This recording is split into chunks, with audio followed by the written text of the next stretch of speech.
Good morning, students. So today I'm going to go over what assignments we would do if we do get to meet in class, but just in case that does not happen, I want to go ahead and give you an overview of where we're headed. Since this is such a quick-paced class, I don't want us to get behind. So you would go into D2L and you would go to week 2. Keep in mind that this class is combined, so we have CCR 094, and some of you students who are just English 121 do not have that. This is Clive Thompson's on the New Literacy is an active reading exercise. So if you're in English 121, don't worry about this. Just skip to the next one, which says summary assignment. So your view, you won't have exactly all of this, but I want to go over where we're at. So number one, I want you to look at the assignment itself. Okay. Summary assignment. So when you click on this, it'll open up in Microsoft Word. And I have about 20 things open in Microsoft Word, so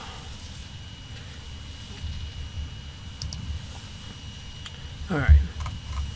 So I'm going to give you the overview of the assignment, and it may not make a ton of sense at first, but I will unpack it and it'll make a lot more sense as we go. So, the assignment itself. What is a summary? A summary reads like an article abstract, given the most important facts of the text. It should identify the title, author, and main point or argument. When relevant, it can also include the text source, such as a book, an essay, a periodical, a journal, etc.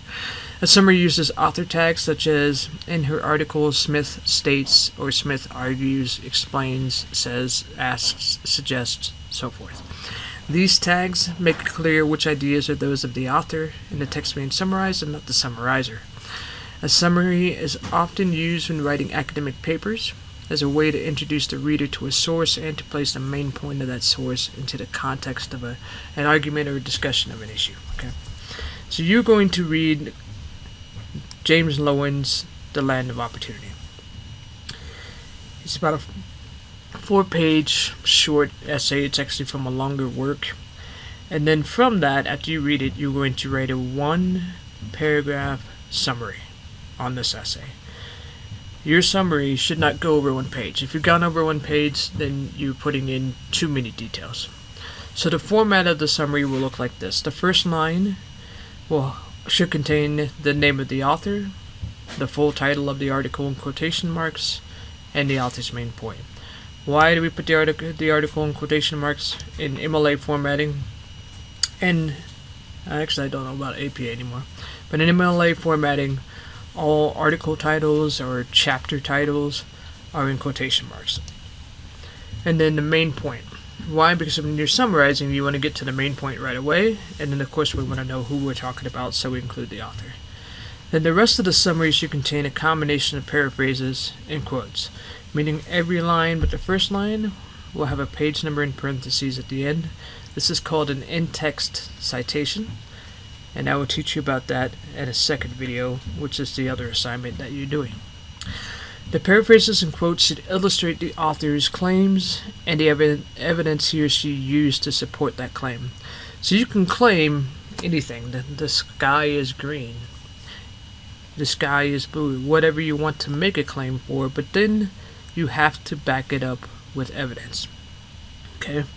So you can claim anything, but the evidence you use has to support whatever it is that you claim.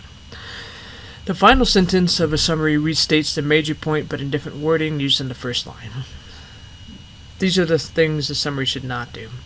The summary should not use contractions, such as can't, don't, doesn't, didn't, etc. Spell them out, such as cannot, do not, does not, did not. Should not use the author's first name. So don't use James argues. The only person you're summarizing is James Lowen. James Lowen isn't your buddy. He doesn't come to the house for dinner. You don't know his kids' names, so don't use his first name. And this goes for just about anything or anyone you summarize. There is one argument or one paper that we do that's on leadership, and if you evaluated somebody that you know, that would be an okay and appropriate time to use their first name. The summary should not contain any personal judgments or interpretations. So, for example, if you go and you watch a movie and somebody says, well, what was it about? What they really want to hear is, what was the movie? Just give me a summary, a synopsis. They don't want to hear like, oh, I love this part, I didn't love that part. They can ask you about how you felt about it. That's a different question. But what was it about? Just tell me the main idea and what kind of happens. So just don't put any personal judgments or interpretations into your summary. It shouldn't contain any personal pronouns except he or she, in this case just he, to refer to the author or authors. And it should not include any unnecessary information. And I realize this is tricky because what you deem as necessary and what I deem as necessary are two different things. And that's the tricky part about writing a summary, is really scaling back what you think is important and putting in those key details. And finally, it should not go over 1 page. And then this is how it will be graded. 20% for the first sentence containing the author, the full title of the work in quotation marks, and the author's main point. So really easy, straight out the gate. Pretty straightforward first sentence. 20% for identifying the author's minor points used to support his or her major point. So what do I mean by that? So for example, if I want to make the argument that Colorado Springs should invest in public transportation, that's my major point. But then the minor points I'm going to use is the why behind that. So why should we invest in it? Because it would save lives. We'd have less car fatalities. It would create more jobs, and it would be better for our environment. So those are the minor points I would make. And if I can prove those minor points, it contributes back to that major point, that it would be beneficial to invest in public transportation. So I don't know if you've ever written a paper where you felt like you were saying the same thing over and over again, but that's what happens when students have a major point and no minor points. They don't know the underlying minor points to get to that major point. Okay? And then 20% for identifying the evidence used and the method for obtaining that evidence. So for example, for me, for the paper I just mentioned, I might gather fatality statistics on the road with automobiles in Colorado. And then if we had less cars on the road, how many deaths could that possibly eliminate? And then I could also look up statistics for how many jobs public transportation would create, and at multiple levels, right? From road crews all the way up to state jobs and bureaucracy. We'd have a ton of jobs created by that. And then the impact on the environment. So EPA, fact sheets, things like that, for the impact of numerous cars on the road in the environment. Okay? And then finally, 20% for MLA in-text citations and having a works cited entry at the end. For this particular one, I help provide you with it. We no longer use this textbook, so I just give you the works cited and I'll talk you through it. And then 20% for spelling, punctuation, and grammar. Take this part out.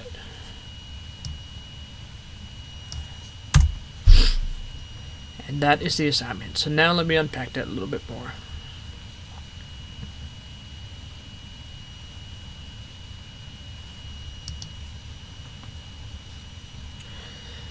So the article you're reading is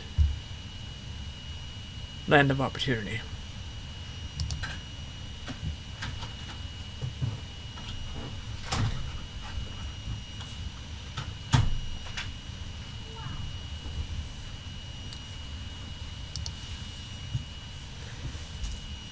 This was written a while ago, but I feel like it's still relevant. So some of the information will feel a little bit dated. He talks about lead being in paint, and that's not as much of an issue anymore unless you're in a really antiquated space. So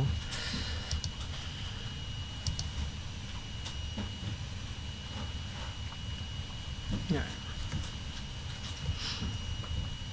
So it starts here at the bottom, James Lowen, Land of Opportunity, and you get a little synopsis about him, and then it starts in with his introduction and goes forward.